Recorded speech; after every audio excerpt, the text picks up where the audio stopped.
عن ابی امامۃ رضی اللہ تعالی عنہ ان رجلا قال یا رسول اللہ ما حق الوالدین علی ولدہما۔ حضرت ابو امامہ رضی اللہ تعالی عنہ سے یہ حدیث مروی ہے کہ ایک آدمی رسول اکرم صلی اللہ علیہ وسلم کی خدمت میں حاضر ہوا اور حضور سے سوال پوچھا کہ اولاد پر ماں باپ کا کتنا حق ہے، کس حد تک ماں باپ کا حق ہوتا ہے ماں اولاد کے اوپر۔ تو آپ صلی اللہ علیہ وسلم نے جواب میں ارشاد فرمایا ہما جنتک و نارک،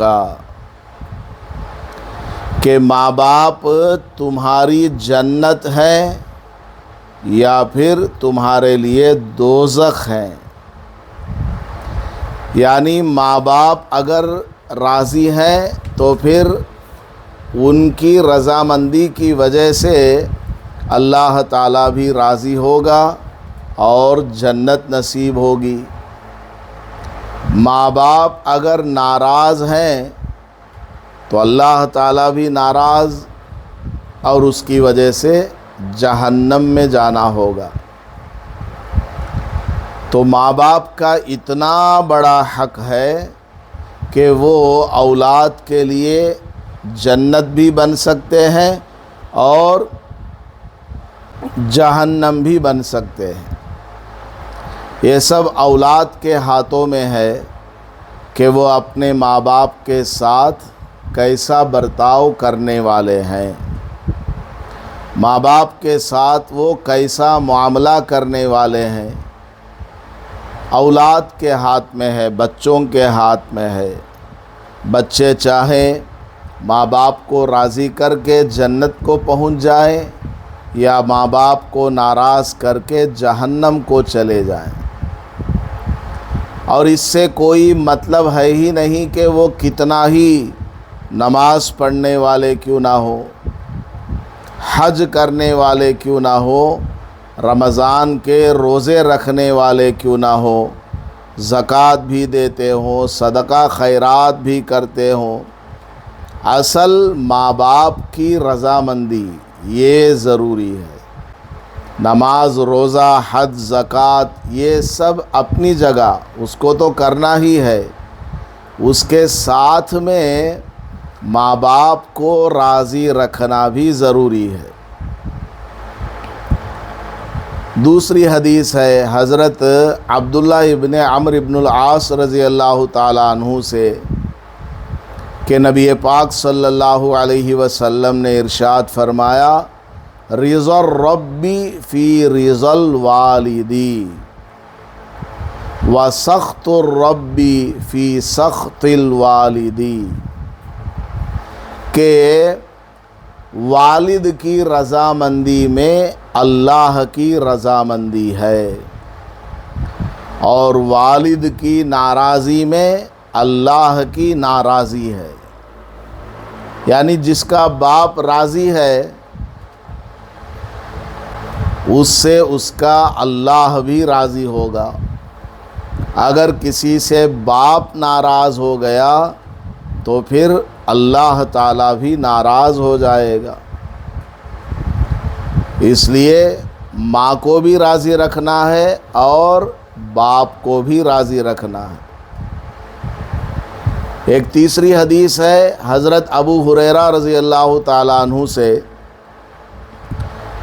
ایک آدمی نے آ کر آپ صلی اللہ علیہ وسلم سے پوچھا یا رسول اللہ من احق بحسن صحابتی، حضرت مجھ پر خدمت اور حسن سلوک کا سب سے زیادہ حق کس کا ہے؟ یعنی ماں بھی ہے، باپ بھی ہیں، ان دونوں میں سب سے زیادہ حق کس کا ہے؟ خدمت کے اعتبار سے، برتاؤ کے اعتبار سے، معاملے کے اعتبار سے کس کا زیادہ حق ہے، ماں کا یا باپ کا؟ تو آپ صلی اللہ علیہ وسلم نے جواب میں ارشاد فرمایا امو کا، تمہاری ماں کا زیادہ حق ہے، ثم امو کا، دوبارہ کہتا ہوں سن لو، تمہاری ماں کا زیادہ حق ہے، ثم امو کا، تیسری مرتبہ بھی تم کو کہتا ہوں سنو کہ تمہاری ماں کا حق ہے، ثم آبا کا، چوتھے نمبر پر جا کر باپ کا نام لیا کہ تمہارے باپ کا حق ہے۔ تو 3 درجے ماں کا حق بڑھا ہوا ہے باپ سے۔ تو ماں باپ میں سے باپ کا درجہ ماں کے 3 درجوں کے بعد ہے۔ ماں کا مقام اور اس کا درجہ باپ سے 3 گنا زیادہ بڑھا ہوا ہے۔ اس لیے خدمت کرنا، بات ماننا، یہ سب ماں کے ساتھ زیادہ اہمیت والا ہے۔ اس کا یہ مطلب ہرگز نہیں ہے کہ باپ کی کوئی اہمیت نہ ہو، ایسا نہیں ہے، باپ کی بھی اہمیت ہے، بس یہاں گریڈ بتانا مقصود ہے، کس کا گریڈ زیادہ ہے۔ تو ماں کا زیادہ گریڈ ہے باپ کے مقابلے میں، کیونکہ ماں جو ہے بچے کو 9 مہینہ اپنے پیٹ میں رکھتی ہے۔ ان 9 مہینوں میں ماں کو جو تکلیف پیش آتی ہے اس کو کوئی بیان ہی نہیں کر سکتا۔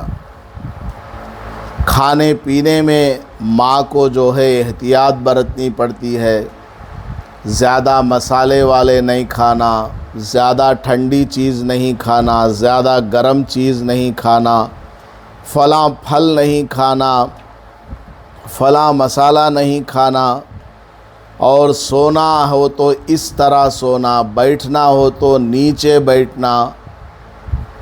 یہ ساری تکالیف عورت برداشت کرتی ہے، اور پیٹ کے اندر بچہ بڑھتا جاتا ہے، اس کا وزن زیادہ ہونے لگتا ہے، اور ماں جو ہے اس کے وزن کو 24 گھنٹے اٹھاتے ہوئے چلتی پھرتی ہے۔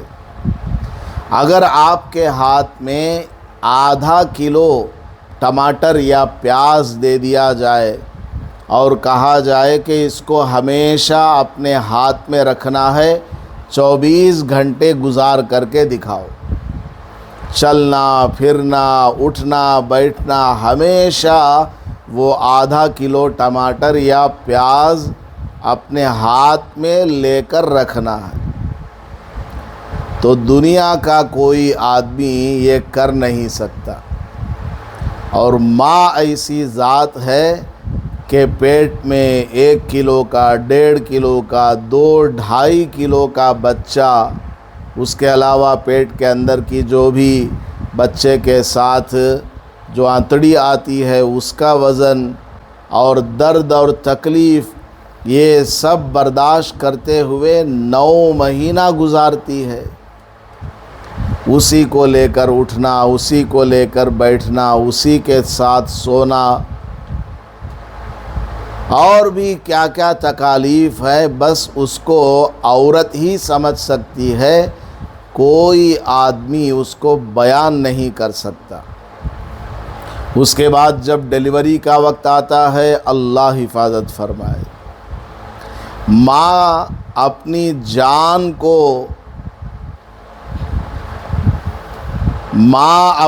جان کو بھی گوا سکتی ہے۔ ڈیلیوری کے وقت ایسی تکلیف ماں کو ہوتی ہے، اس کی سانس بند ہو سکتی ہے، اس کے جسم میں کسی اور جگہ پر کوئی دقت آ سکتی ہے، دماغ کے اوپر اثر ہو سکتا ہے، ہارٹ کے اوپر اثر ہو سکتا ہے، ہاتھ پیر میں فالج ہو جا سکتا ہے، بہت ساری باتیں ہیں۔ عورتوں کو یہ ساری باتیں معلوم ہوتی ہے، تو عورت ماں اس قدر تکالیف کو برداشت کر کے بچے کو جنم دیتی ہے، اور بچہ پیدا ہونے کے بعد ماں ایک میت کی طرح، ایک مردے کی طرح بستر پر پڑی رہتی ہے، نہ ہل سکتی، نہ اٹھ سکتی، نہ بیٹھ سکتی، نہ بات صحیح سے کر سکتی۔ انتہائی عورت کے اندر کمزوری آ جاتی ہے، اور باپ تو اپنا مست ادھر ادھر گھوم رہا ہے، چل رہا ہے، پھر رہا ہے، اور بچہ پیدا ہونے کے بعد اس کو دودھ پلانے کی تکلیف۔ ہمیشہ عورت انتظار میں رہے بچہ کب دودھ پیے گا، دن نہیں، رات نہیں، سردی نہیں، گرمی نہیں، ہمیشہ بچے کو سینے سے لگائے رہتی ہے، اور بچہ بھی جلدی کسی دوسرے کے پاس نہیں جاتا۔ بچے کو گود میں لی ہوئی ہے، کھانا بنا رہی ہے، کچرا صاف کر رہی ہے، کپڑے دھو رہی ہے۔ کپڑے دھوتے دھوتے بچے کی آواز آ گئی، آدھے کام چھوڑ کر اٹھ کر بچے کے پاس جانا پڑتا ہے۔ ماں کچن میں ہے، بچہ جھولے میں ہے، لیکن ماں کے کان بچے کی طرف لگے ہوئے ہیں، کہیں بچہ جاگ نہ جائے، بیدار نہ ہو جائے، اس کو کوئی تکلیف نہ ہو جائے۔ بچہ رو رہا ہے، ماں جا کر دودھ پلاتی ہے، بچہ رونا بند نہیں کرتا، پھر ماں اس کو دودھ پلاتی ہے، پھر بھی بچہ رونا بند نہیں کرتا، بار بار دودھ پلاتی ہے، اس کے سارے کپڑے اتار کر کے دیکھتی ہے کہیں کوئی کیڑا چونٹی وغیرہ اس کے جسم میں تو نہیں ہے، ادھر ہاتھ لگاتی ہے، ادھر ہاتھ لگاتی ہے۔ ماں پریشان ہو جاتی ہے بچے کی وجہ سے، کتنی ساری تکلیفوں کو ماں برداشت کرتی ہے۔ بچہ پیشاب کر دیتا ہے ماں کے جسم کے اوپر، اس کو نماز بھی پڑھنا ہے، نماز بھی وہ پڑھتی ہے۔ بستر کے اوپر پیشاب کر دیتا ہے، ماں جو ہے بچے کا کپڑا رات بھر بدلتی رہتی ہے، کہیں بچے کو ٹھنڈی نہ لگ جائے، کہیں بچے کو پیشاب کی وجہ سے کوئی بیماری نہ آ جائے، کپڑے بدلتی رہتی ہے۔ کپڑے ختم ہو جاتے ہیں سردی کے موسم میں، بارش کے موسم میں کپڑا سوکھتا بھی نہیں، اپنے پہننے والے کپڑے بھی بچے کے بستر میں ڈال دیتی ہے کہ چلو اس کے اوپر تم سو جاؤ۔ اس قدر بچے کو سنبھال کر کے ماں جو ہے 2 سال تک دودھ پلاتی ہے۔ دودھ پلاتے پلاتے اس کے پیٹھ میں درد ہو جاتا ہے، جھک جھک کر کے بیٹھنا پڑتا ہے، بار بار اس کا پیشاب پاخانہ دھونا پڑتا ہے۔ دودھ پلانے کے زمانے میں ماں احتیاط کے ساتھ کھانا کھاتی ہے، زیادہ مسالہ نہیں کھا سکتی، گرمی والی چیزیں زیادہ نہیں کھا سکتی، زیادہ ٹھنڈی والی چیزیں نہیں کھا سکتی، پرہیز کرتی ہے۔ باپ کیا ہے، باپ اپنا سب کچھ کھا رہا ہے، پی رہا ہے، چل رہا ہے، سارے کام اس کے آرام سے گزر رہے ہیں، وہ آرام سے بستر میں ایک طرف کو لیٹا ہوا ہے، اور ساری تکلیف ماں کے ساتھ ہے۔ پھر بچے کو 2 سال کے بعد اور سنبھالنا پڑتا ہے، بچہ بھاگ جاتا ہے، گھر سے باہر چلا جاتا ہے، بستر کے اوپر سے نیچے گرنے کا اندیشہ رہتا ہے، ماں اس کا خیال کرتی ہے۔ کپڑے پہنایا، بچہ باہر گیا، فوراً دھول دھلارا کیچڑ وغیرہ لگا کر کے آیا، پھر اس کو نکالا، صاف کیا، دھلایا، غسل کرایا، پھر دوسرے کپڑے پہنائے، پرانے کپڑے جمع ہو گئے گٹھر کے گٹھر، ان سب کو دھونا، صاف کرنا۔ ماں کھانے کے لیے بیٹھتی ہے، بچہ بلاتا ہے کہ مجھے پیشاب آ رہا ہے، پاخانہ آ رہا ہے، باپ کے ساتھ وہ نہیں جاتا، بڑے بھائی کے ساتھ وہ نہیں جاتا، بڑی بہن کے ساتھ وہ نہیں جاتا، ماں کو ہی آواز دیتا ہے دھلانے کے لیے، بلاتا ہے، چیخ مارتا ہے، ماں آدھا کھانا چھوڑ کر کے جاتی ہے اور اس کی ناپاکی کو، گندگی کو، پیشاب پاخانے کو ہاتھوں سے صاف کرتی ہے، پھر اس کو گود میں لے کر بیٹھتی ہے اور اسی بدبو کے ساتھ وہ کھانا کھاتی ہے۔ کس قدر قربانی ماں دیتی ہے بچے کے لیے۔ اس کے علاوہ اور بھی آگے بچے کے ہر سوال پر ماں جواب دیتی ہے۔ بچہ پوچھتا ہے یہ کیا ہے، ماں جواب دیتی ہے یہ فلاں ہے، پھر پوچھتا ہے یہ کیا ہے بچہ، تو ماں جواب دیتی ہے یہ فلاں ہے۔ بار بار ہر سوال پر جواب۔ جب وہ چبانے کے لائق ہوتا ہے، روٹی، چاول، دال، اڈلی، ڈوسا کھانے کے لائق ہو جاتا ہے، اس کو گود میں لے کر کبھی کوا دکھا کر کے، کبھی چاند دکھا کر کے، کبھی گلی میں آنے جانے والے لوگوں کو دکھا کر کے، گود میں لے کر کے ماں بھوکی پیاسی ہے لیکن بچے کو ایک ایک کر کے لقمہ کھلاتی ہے۔ بچہ بھاگ جاتا ہے، پھر آواز دیتی ہے، بلاتی ہے، پھر ماں اس کو کھلاتی ہے۔ اتنی ساری قربانی باپ نے کہاں دی ہے؟ اس لیے نبی پاک صلی اللہ علیہ وسلم نے ارشاد فرمایا، امکا ثم امکا ثم امکا ثم اباکا، تمہارے اوپر سب سے زیادہ حق تمہاری ماں کا ہے، پھر تمہاری ماں کا ہے، پھر تمہاری ماں کا ہے، پھر جا کر چوتھے نمبر پر باپ کا حق ہے۔ تو ماں باپ دونوں میں سے سب سے زیادہ خدمت کے حقدار ماں ہے۔ پھر آپ صلی اللہ علیہ وسلم نے ارشاد فرمایا، ثم ادناکا فادناکا، ماں اور باپ کے بعد قریبی رشتہ داروں میں جو جتنا قریب ہے ان کا زیادہ حق ہے، جیسے سگا بھائی، سگی بہن، دادا دادی، نانا نانی، ماموں، خالہ، چچا، تایا، پھوپا، پھوپھی، یہ سب قریبی خونی رشتہ دار ہیں۔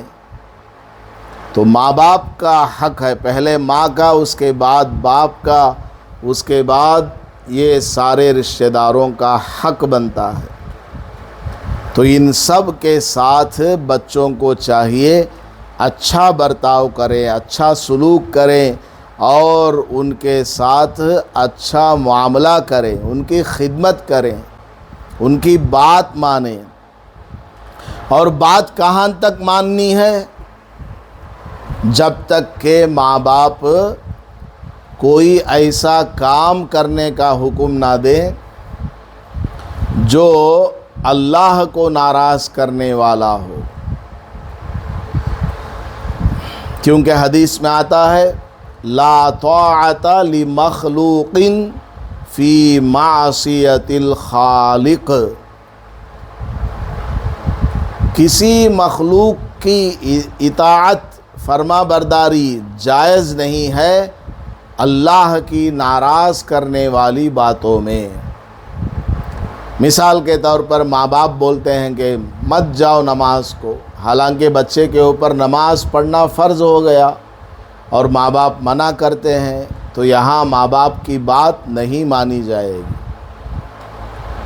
ماں باپ کہتے ہیں بچی کو برقع مت پہنو، شادی کے بعد پہن لینا، حالانکہ بچی بالغہ ہو گئی ہے،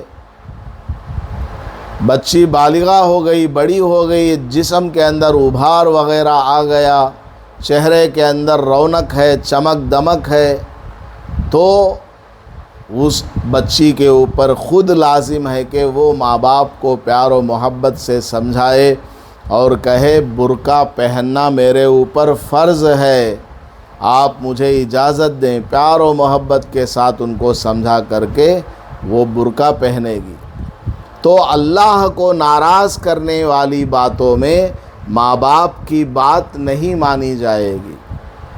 ماں باپ نے کہا کہ جاؤ فلاں کو یہ بات بول کر کے آؤ، حالانکہ وہ بات جھوٹی ہے، تو بچے کہیں نہیں نہیں یہ جھوٹی بات ہے، ہم جھوٹ نہیں بولتے، جھوٹ بولنے سے اللہ ناراض ہوتا ہے، رسول اللہ صلی اللہ علیہ وسلم ناراض ہو جاتے ہیں، ہم جھوٹ نہیں بول سکتے۔ تو ماں باپ کی فرما برداری ضروری ہے، لیکن کہاں تک؟ یہاں تک ضروری ہے کہ وہ اللہ کو ناراض کرنے والی کوئی بات نہ کہیں، تب تک ان کی بات مانی جائے گی، اس کے بعد ان کی بات ہرگز نہیں مانی جائے گی، بلکہ پیار و محبت سے منع کر دیا جائے گا۔ تو خیر، یہ اولاد کے اوپر ماں باپ سے متعلق جو حقوق ہیں اور اولاد کے اوپر جو ذمہ داریاں ہیں، ان سے متعلق کچھ حدیثیں میں نے آپ کو پڑھ کر کے سنائی ہیں۔ آپ اپنے بچوں کو جا کر کے بتائیں کہ دیکھو بیٹا، ماں کا کتنا حق ہے، باپ کا کتنا حق ہے۔ بچپن سے ان کو سکھاتے رہیں گے، سمجھاتے رہیں گے، بولتے رہیں گے ایک ایک بات، دھیرے دھیرے ان کے دل میں بات اثر کرنے لگے گی۔ اب دیکھیے سبق نمبر 19۔ آج کے سبق میں بھی کچھ خاص باتیں ہیں۔ سبق نمبر 19، نماز سے متعلق، نماز میں پڑھی جانے والی جو دعائیں ہیں، تسبیحات ہیں، ان سب کی باتیں آ گئیں۔ اتحیات تک بات چل چکی تھی۔ اب اتحیات کے بعد درود ابراہیم کو پڑھا جاتا ہے۔ درود کی فضیلت بھی شروع کے اسباق میں آپ نے سن لیا ہے۔ درود شریف کی بہت ساری فضیلتیں اس سے پہلے آپ کو بتائی جا چکی ہیں۔ اب آگے دیکھیے دعائے معصورہ کی فضیلت۔ دعائے معصورہ، معصورہ کا مطلب ہوتا ہے وہ دعائیں جو قرآن میں ہیں یا حدیث میں ہیں، ان دعاؤں کو معصورہ کہا جاتا ہے۔ معصورہ اصل میں دعائے معصورہ۔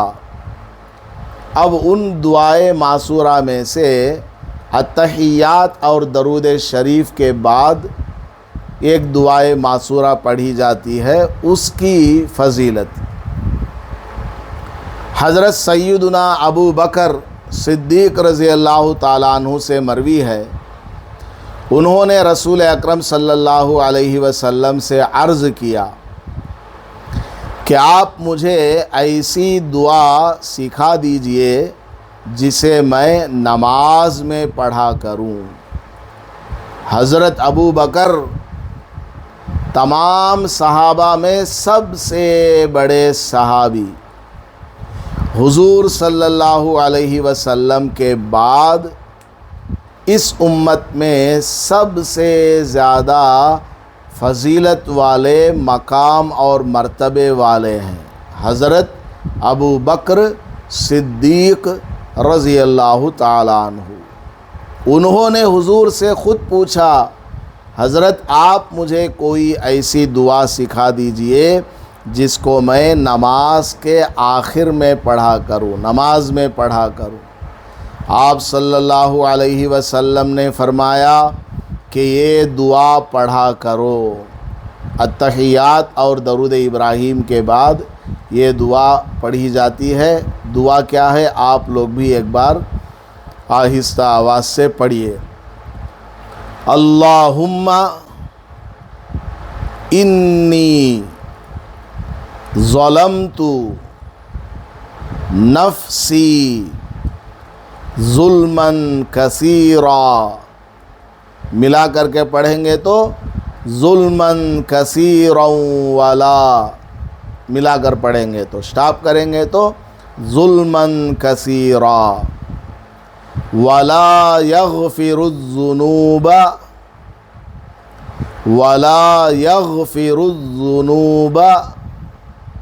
الا انت فاغفر لی مغفرۃ من عندک وارحمنی انک انت الغفور الرحیم۔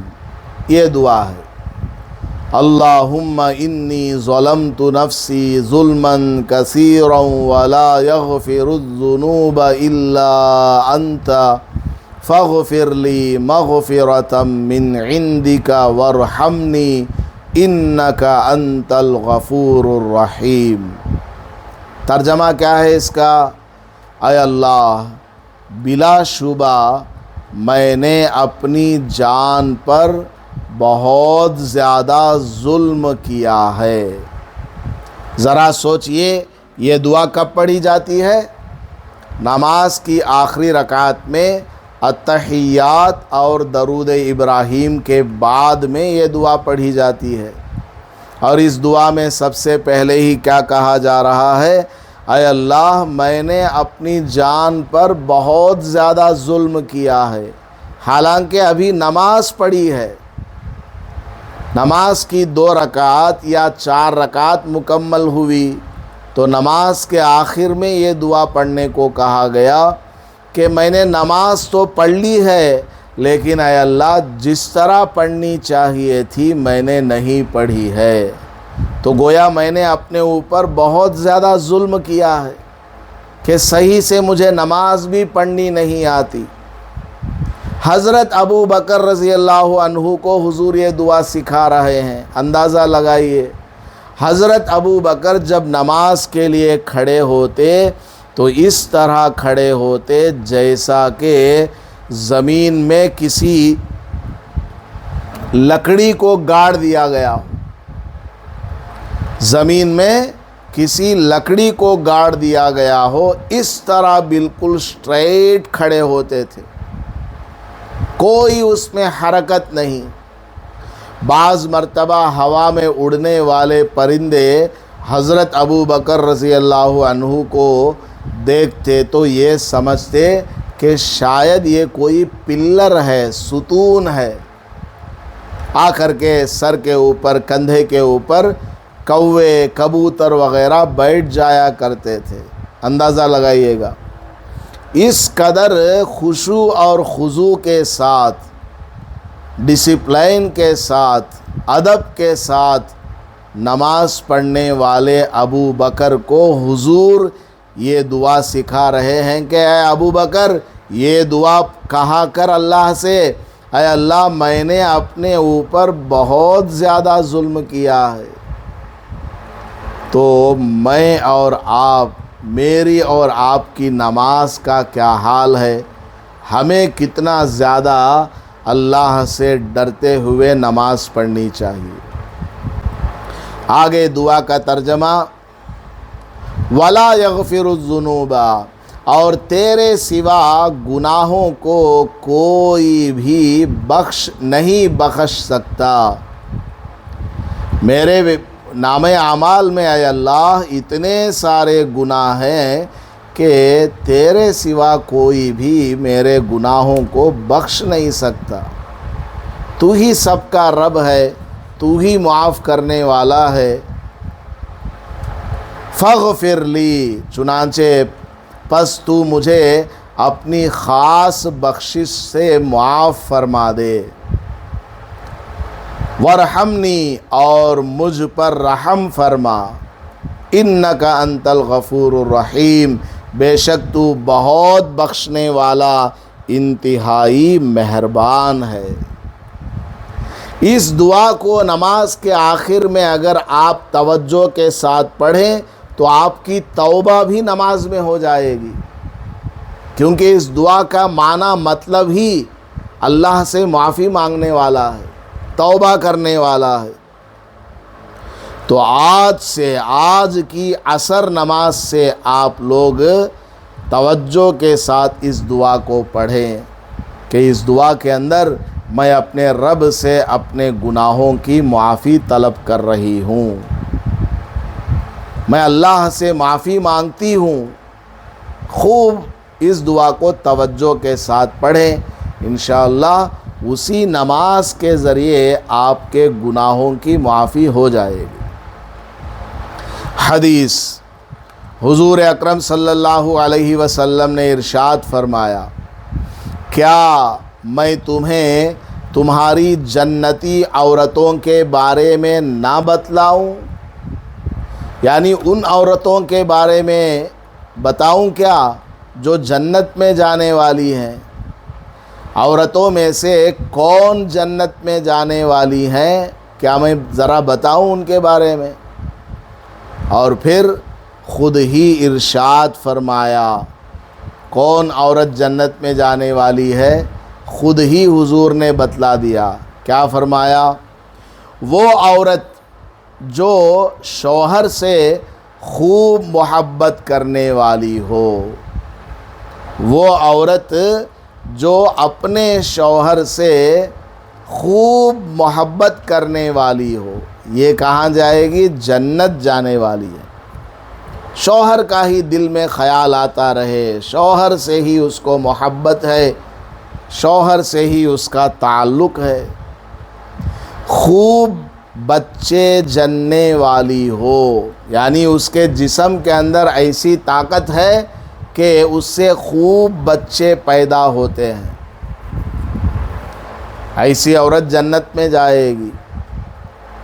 اب اس کا یہ مطلب نہیں ہے کہ جس عورت کے جسم میں طاقت نہ ہو، وہ زیادہ بچہ نہ پیدا کر سکتی ہو، ایک دو ہی ہو، وہ جنت میں نہیں جائے گی، ایسی بات نہیں۔ بلکہ جو مین امپارٹنٹ اور اہم عورتیں ہیں ان کے بارے میں حضور نے فرمایا ہے۔ بہت ساری عورتوں کو تو بچے ہی نہیں ہوتے، اس میں عورت کا تو کوئی قصور نہیں ہے نا۔ تو یہاں بتلانے کا مطلب کیا؟ عورت ہمت کرے۔ بعض عورتیں ڈر جاتی ہیں، اماں مجھے بچے نکو، بچے نکو بولتی۔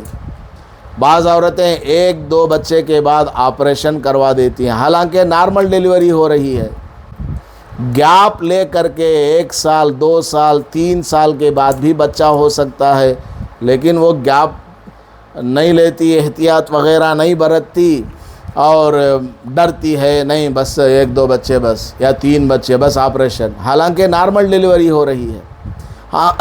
ہاں سیزرین اگر ہے، آپریشن کے ذریعے بچہ ہو رہا ہے، تو عورت 2-3 آپریشن کے بعد پھر بچہ جننے کے لائق نہیں ہوتی، وہ الگ مسئلہ۔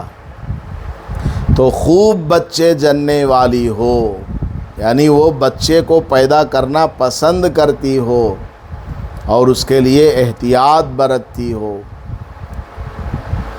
شوہر کی طرف کثرت سے لوٹنے والی ہو، یعنی وہ عورت کیسی ہے؟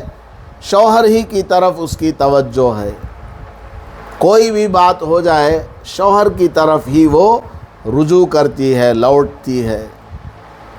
وہ جب اپنے شوہر کو تکلیف پہنچائے، یعنی بیوی خود اپنے شوہر کو تکلیف پہنچائے یا ان کو تکلیف پہنچا دی جائے، یعنی عورت کو شوہر کے ذریعے تکلیف پہنچی تو شوہر کو عورت تکلیف پہنچائے یا عورت کو شوہر تکلیف پہنچائے، دونوں صورتوں میں آ کر اپنے شوہر کا ہاتھ پکڑ لیتی ہے، وہ آ کر کے اپنے شوہر کا ہاتھ پکڑ لیتی ہے اور کہتی ہے اللہ کی قسم میں ذرہ بھر نہیں سوؤں گی جب تک آپ راضی نہ ہو، یعنی غلطی چاہے شوہر کی کیوں نہ ہو، وہ عورت کیسی ہے؟ جھک جاتی ہے، معافی مانگ لیتی ہے اپنے شوہر سے اور کہتی ہے کہ مجھے اس وقت تک چین نہیں آئے گا، نیند نہیں آئے گی جب تک کہ آپ مجھ سے راضی نہ ہو جائیں، اس طرح سے وہ کہتی ہے۔ تو ایسی اخلاق والی، ایسی عادت والی عورت جنت میں جانے والی ہے۔ تو بیوی کو ایسی ہونا، شوہر کے ذریعے تکلیف پہنچے تو بھی بیوی خود شوہر سے معافی مانگ لینا، چلو کوئی بات نہیں ہے میں آپ سے معافی مانگتی ہوں، تو ایسی عورت جنت میں جائے گی۔ ہاں شوہر زیادہ ہی ستاتا ہے، زیادہ ہی مارتا پیٹتا ہے، بڑا کمینہ قسم کا آدمی ہے. عورت برداشت کرتے کرتے لمبا زمانہ گزر گیا. اب وہ جو ہے شکایت کرے کسی کو، اپنے بڑے بھائی کو یا بڑی بہن کو یا ماں باپ کو، ٹھیک ہے کوئی بات نہیں، وہ تو مجبوری ہے. لیکن جہاں تک ہو سکے عورت کو چاہیے کہ وہ شوہر سے تکلیف پہنچنے کے باوجود صبر کر لے اور خود ہی معافی مانگ کر اس کو راضی کرا لے. اللہ تعالیٰ کا بھی اس کے ساتھ مدد شامل ہوگی. مسنون دعا، مسنون دعا. اچھا یہاں پر ایک بات اور، آج کل کی مائیں کیا کرتی ہیں، انہیں کیا تو بولا تو منجا کو بول ماں، فوراً فون کر ڈال، واٹس ایپ میں میسج بھیج ڈال. بچی کو اس طرح سکھا کر کے بھیجتی ہیں. شادی ہونے سے پہلے ہی شوہر کے خلاف کیا کیا کرنا، یہ سب مائیں اپنی بچیوں کو سکھا کر کے بھیجتی ہیں. ساس کو کیسا ستانا، سسر کو کیسا ستانا، اور شوہر کو کیسے تنگ کرنا، جس کی وجہ سے جینا حرام ہو جاتا ہے. اللہ حفاظت فرمائے. خود ہمارے دوستوں میں سے ایک کے بارے میں مجھے معلوم ہے، نام تو میں نہیں بتاتا کسی کا، میرے دوست تو ہر جگہ ہے، پورے انڈیا میں میرے دوست ہیں. اب کس کے بارے میں بول رہا ہوں پتہ بھی نہیں چلے گا. اس کی شادی ہوئی ایک جگہ، شادی ہونے کے 6 مہینہ یا 1 سال کے بعد لڑکی والوں نے کمپلینٹ کر کے نکاح کو ختم کرا دیا. وجہ کیا ہے معلوم آپ کو؟ وجہ پیسہ ہے. لڑکی کی شادی اس لیے کرائی گئی کہ لڑکی بڑی خوبصورت ہے، لڑکے والوں سے کچھ لیا جائے. اور لڑکے والوں نے دیا بھی کہ ماشاءاللہ آپ کی بچی اچھی ہے، ہم خود آپ کو پیسہ دے کر کے آپ کی بچی سے شادی کریں گے. پیسے وہاں سے بھی لیا، پھر کیس ڈال کر کے 4-5 لاکھ روپیہ اس میں وصول کیا، اور دوسری جگہ رشتہ کرا دیا، وہاں سے بھی پیسہ آ رہا ہے. لڑکی بہت خوبصورت ہے. تو اس طرح کے ماں باپ بھی آج دنیا میں موجود ہیں جو لڑکی کو سامنے رکھ کر کے پیسہ کما رہے ہیں. اللہ حفاظت فرمائے. کیا بتایا جائے، باضابطہ ایک گاؤں ایسا ہے، باضابطہ ایک گاؤں ایسا ہے، وہاں یہی کام ہے. لڑکی کی شادی کرائی جاتی ہے اور 1-2 مہینے کے بعد ڈائیورس اور خوب پیسہ وصول لیا، پھر دوسری جگہ شادی کرا دیا. ایسے ہی سسٹم چل رہا ہے. جب عمر کچھ ہو جاتی ہے تب جا کر کسی ایک کے ساتھ وہ رہنے لگتی ہے. ایسے لوگ بھی، شیطان قسم کے لوگ بھی دنیا کے اندر موجود ہیں. اللہ حفاظت فرمائے. تو بچی کو بچپن سے ہی سسرال میں رہنے کا طریقہ سکھانا، شوہر کا کیا مقام ہے، سسر کا، ساس کا کیا مقام ہے، نند کیا ہے، یہ سب چیزیں شروع سے ہی بتانا کہ وہاں کیسے رہنا، بات کس طرح کرنا، کیسے بیٹھنا، اپنی جان کی حفاظت کس طرح کرنا، کھانا کیسے بنانا. ایک عجیب بات میں آپ کو بتاؤں، جو بچی اچھا کھانا بنانا سیکھ جاتی ہے اس کے سسرال میں اس کو کوئی خاص پریشانی نہیں آئے گی انشاءاللہ. نماز روزہ یہ سب تو ہے ہی، ظاہری اعتبار سے اگر وہ بچی اس کے اندر نیٹنس ہے، صفائی ہے، اور کھانا بڑا مزیدار بناتی ہے، تو ساس چاہے چڑیل کیوں نہ ہو، ساس چاہے جس قدر ظالمہ کیوں نہ ہو، بولتی انہیں بچی کیسی تو بھی ہندے لو، کھانا بڑا اچھا بناتی. اس کا کھانا چکے تو میں کس کا کھانا بھی پسند کرتی نہیں. ایسی بات